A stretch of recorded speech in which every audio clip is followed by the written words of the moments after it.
Okay, thanks a lot for this introduction, and let me start by thanking warmly Natasha and Sergei for all the effort for the organization of this captivating conference. So today I will talk about the mechanism which are at play when we try to photoinduce a phase transition, an insulator-to-metal phase transition in Mott system. Actually, this work was a result of a large collaboration between the Institut of Physics in Rennes, the group of Mathieu Lorenc and Hervé Caillot, a group, Institut of Materials in Nantes, the group of Shinichiro Iwai at Tohoku University in Sendai, and also ESRF and Femtomax. And in red here, you can see the name of the PhD student, of the brilliant PhD student and postdoc who participate to this study. So two of them are in the room, Julio Guzman and Ridvika Mandal. All right, so I propose to start this presentation with a collective experience. So, if you are ready to look at the slide, we will do a collective experience, and it will start now, and it's over. So, in fact, in principle, it took for all of you roughly in your brain 100 milliseconds to recognize this as a snake. And why is it relevant to this presentation? In fact, we can, for example, if we ask a computer or yourself or a mouse to do the same job, I mean, do a recognition job to see and recognize that it's a snake, they can do the job with equivalent performance, like 100 milliseconds to recognize this. But the very big difference between the supercomputer or the brain of the mouse is that it will be the energy. It takes roughly 3 watts for the brain of the mouse to recognize a snake, whereas it takes 10,000 times more power for the supercomputer to do the same job. In fact, this is interesting because it's this huge difference, this quite inefficiency of computers to do recognition job. It's a part of the reason why especially artificial intelligence, but more general information technology, why they consume so much energy, and today it represents already between 5 and 10% of the electricity which is produced worldwide. And if we want, and the basic reason you can wonder why, why is there such a difference? Between this 10,000 factor between the two. In fact, the explanation is essentially architecture. All our computers that we are using work according to the von Neumann architecture. It was defined by von Neumann during World War II. And basically, you have one memory exchanging data with one processor, the CPU, that read the information and send them back to the memory. And for some tasks, it's very efficient. For recognition tasks, it's awful. It's really inefficient from the energy point of view. The architecture of the brain, of your brain, or of the brain of a mammalian, such as a mouse, is very different. It's a huge array of neurons and synapses, which are arranged as shown in this description. And neurons treat the information, and synapses are supposed to be the place where memory is stored. And in fact, this is known since 70 years. So the idea to change the computer from von Neumann architecture to something that is called neuromorphic architecture has popped up already 60 years ago. It was not possible to do it at that time, but now we are getting closer and closer to the point where it might be possible to build new computers based on neuromorphic computers. But and that could be a path toward what we call energy-efficient artificial intelligence. Today, artificial intelligence, ChatGPT, and all what you know is implemented through neural network like this, but in a software way. It's just you program to emulate this kind of network, but it's done on normal computer. So it's very efficient and it's very powerful, but if you think in terms of energy, it's awful. It's really a huge waste of energy. So if you want to make it efficient, you have to turn not to software neural network, but to hardware neural network, which means that you need to to take a material that will emulate the behavior of a synapse and to emulate the behavior of a neurons. So, but in order to do that, you have to understand how a biological neuron is working. So here, I show you a biological neuron, and the way neuron exchange information in your brain, it's through electric pulses. So a neuron receives electric pulses from other neurons here, and each time a peak electric pulse is coming, you have a membrane potential, a voltage, which increases each time that you have a peak, and in between you have a relaxation.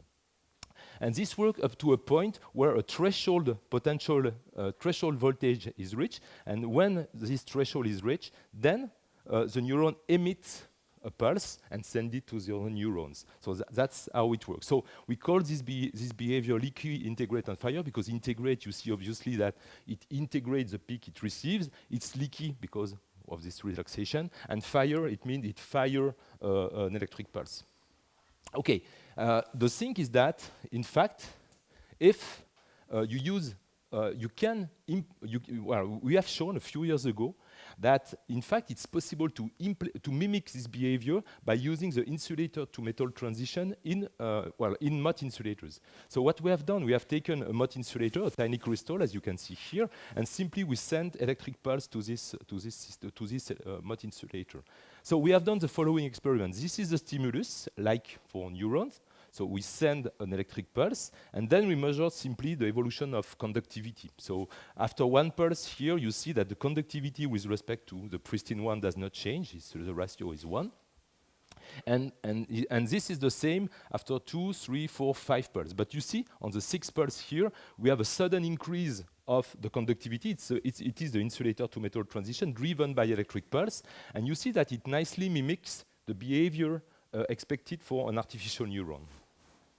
And that's at the point. And let me show you another more recent experiment that we have done. We have coupled electric pulse with laser pulse. So what we have done basically the same thing. We have sent a series of pulses, 5 pulses here, and we have chosen the parameters, mainly the amplitude of the voltage in this big crystal. We have chosen that to have absolutely no event, no fire event, as you can see here. But then the next experiment was exactly the same, except that we send a femtosecond laser synchronized with the first pulse. And you see the big change is that after the 5th event here, we have this fire event. So it's a kind of proof of principle that electro-optic Mott neurons can work. Okay, but before going to application, my talk today is more related to back to basics, to fundamental aspect. And in order for let's say, devices to work, you have to understand what are the physics which is behind. And you can ask yourself basic questions. For example, you can ask yourself, what is the ultimate operating speed? In other words, what is the shortest switching time that you can obtain in a Mott device?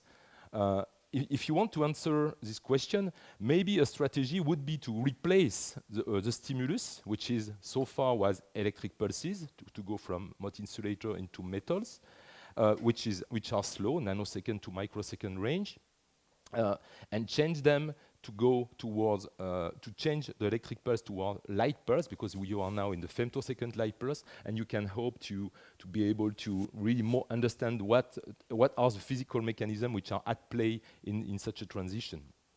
Okay, so the objective of this presentation is to try to address a few questions. One of them is to try to identify what are the driving mechanisms which are at play when we do when we photo-induce a phase transition. Now I will use the PIPT to be faster. In quantum material, in Mott insulator, in this specific presentation, what are the physical mechanisms that govern the ultimate dynamics in this system? Also, we will try to answer whether, for an electronic phase transition, here insulator to metal, is it necessarily ultra fast because it's electronic? That will be another question we'll try to answer. And also, we will try to see whether in complex photo-induced phase transition, where we have other parameters which which are of two kinds, symmetry breaking on the one hand and isosymmetric on the other hand, where we will see whether they have the same or different dynamics. Okay, so all what I will talk about here, it appear in an article which will appear in Nature Physics hopefully in a few days. Okay, so for this study we have chosen a really canonical quantum material, the Mott system V2O3.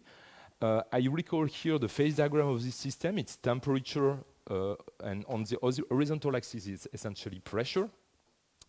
V2O3 at room temperature is in the orange part of the phase diagram. PM means paramagnetic metal, so it's metallic.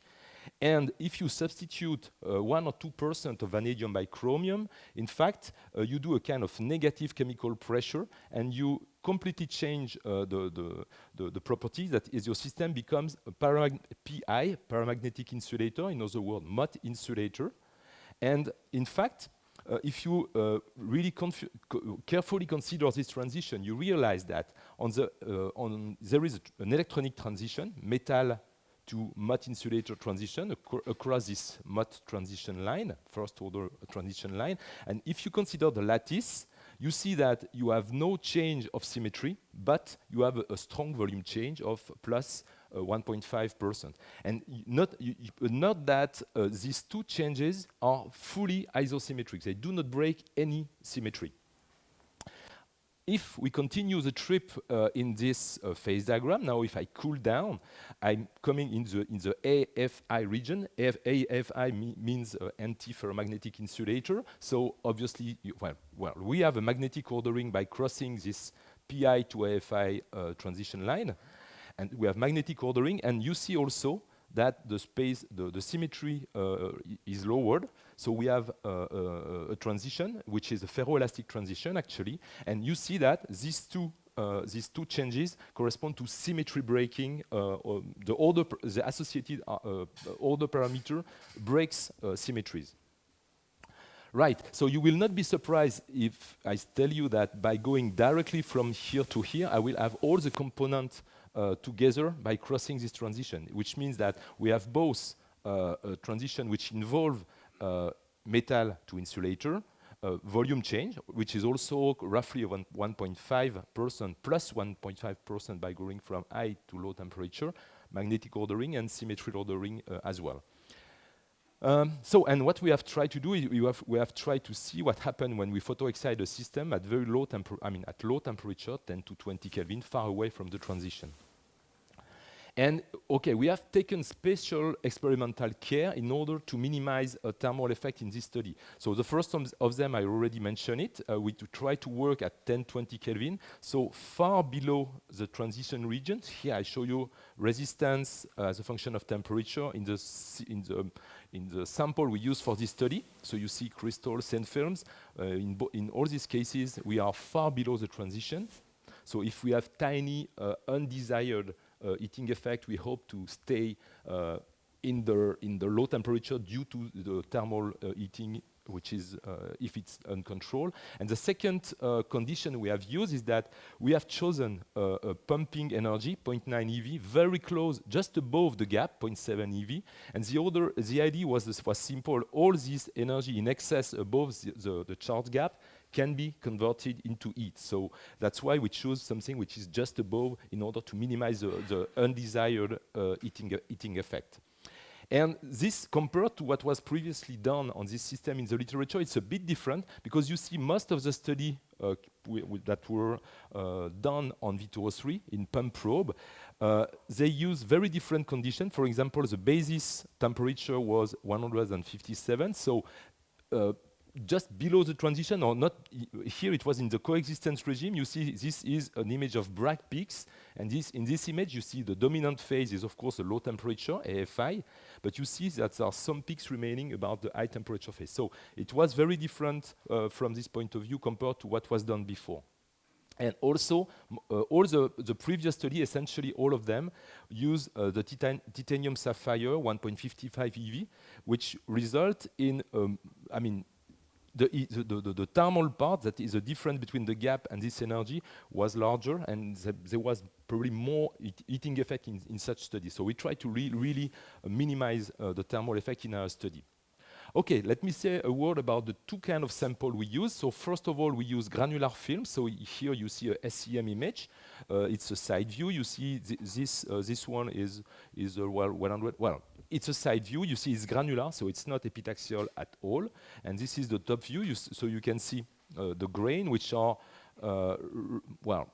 Okay, so the thickness was between 100 and 300 nanometers, and the size of the grains, it's, let's say, around 40 to 50, but if you are interested not in the side of the grain, but in the side of the ferroelastic domain, that is, as we have the transition within each grain, and as we have a lowering in symmetry, we can have domain. And we know the side of the domain, it's 20 to 25 nanometer, which means that in each grain, we have a few domains, maybe between 1 and 4. Okay. And the second kind of sample we have used, it's single crystals. So you see, it's well 200, well a few hundreds of micrometer in size. So let me show you the results. So the results were, I mean, the experiment we carried out were optical reflectivity to probe the evolution of the electronic part, and time-resolved X-ray diffraction also to probe the structural part.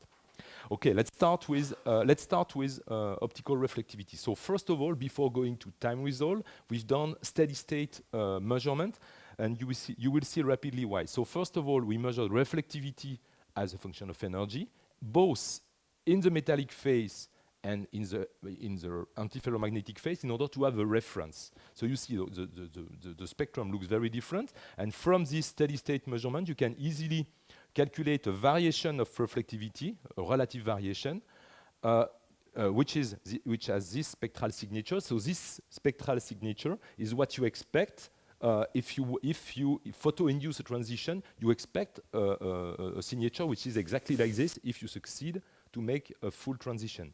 And now I show you the results of the photo-induced study. It's in red, and you see that all the data points match perfectly the steady-state prediction, which means that it's a strong indication that we have succeeded with a fluence of 7 millijoules per centimeter square to completely induce the transition.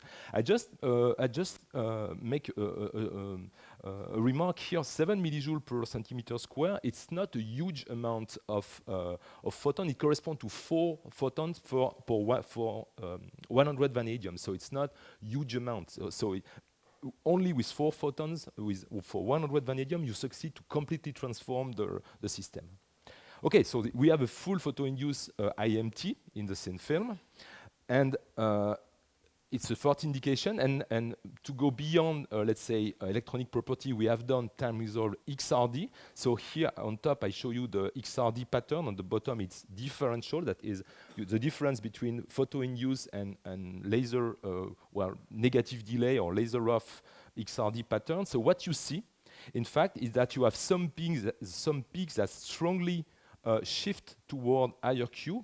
Shifting toward higher Q means compression. So we have clear indication of compression. If you analyze that carefully, and if you put numbers, you will see that the volume change is minus 1.5%, exactly what you expect for an insulator-to-metal transition. And on top of this, if you look some other peaks which are more sensitive to symmetry breaking, in blue, you have the initial part without laser, and in red, you have after photoexcitation, and you see that the vertical bar that you can see are the prediction for the monoclinic phase, and the red is the prediction for the hexagonal. And you see that we nicely succeed to really photo-induce that from the structural point of view. So both from the, let's say, optical point of view, electronic point of view, and structural point of view, it's quite clear that we have succeeded with moderate fluence. We have succeeded to photo-induce a complete insulator-to-metal transition. But the funny part about that is that once we have done that in thin films, we said, okay, let's try now. Yes. Okay, let's try now to do that on single crystal. So we did the same job. This is the predicted delta R over R if for a full conversion in single crystal, but look at the result. The photoinduced result end up with something which is much lower than a full photoinduced transition. So there is a kind of clumping effect which prevents the transition to occur in single crystal. Okay, and the interesting part, and following that, we have done a study as a function of laser fluence, and as you can see in the crystal, there is absolutely linear evolution of the reflectivity with fluence, whereas it's very different from the behavior in the thin film, where you see at 2 millijoules you have a clear threshold above which metallicity starts to appear, and usually when you have this threshold effect, it's usually the signature of launching a cooperative effect. And you will see what it is. And the same, you see exactly the same, so the threshold effect in structural studies. All right, but now the most interesting part is the time scan. Look, so here I show you the evolution of the symmetry and the evolution of the volume. And what is really striking is that we have a full decoupling in time between symmetry change. Here we start in the monoclinic phase, and this change corresponds to the fully transformed rhombohedral phase. And you see that the transition occurs very fast in less than 3 picoseconds, and it's very different from volume. I will come back to volume a bit later. So don't forget that we are in thin film, for which we have domains inside of the grain, and these domains are monoclinic. I represent them as a tilted prism, as you can see here.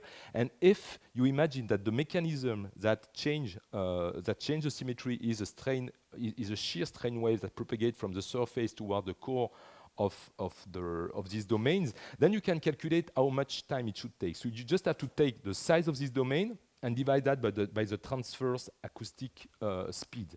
And if you do that, the prediction is 2.5 picoseconds, very close to the experimental value, 3 picoseconds. So the monoclinic to hexagonal transition, we have really strong evidence that it's driven by a shear strain wave, which start at the surface of the ferroelastic domain and propagate towards the core of these ferroelastic domains. Now, let's consider the volume change. You see that we have worked, and this symmetry change does not depend on the thickness of the film. You see two films of 100 and 300 nanometers, it's the same. For the volume, it's very different. For the volume, you see that it takes 40 picoseconds for the thick film for the volume change to occur, and it takes only 16 for the film, which is 100 nanometer. And if you divide now the thickness of the film by this time, you find a speed, 6.6 or 7 kilometers per second, which is exactly the speed of sound, longitudinal, the speed associated to longitudinal acoustic phonons.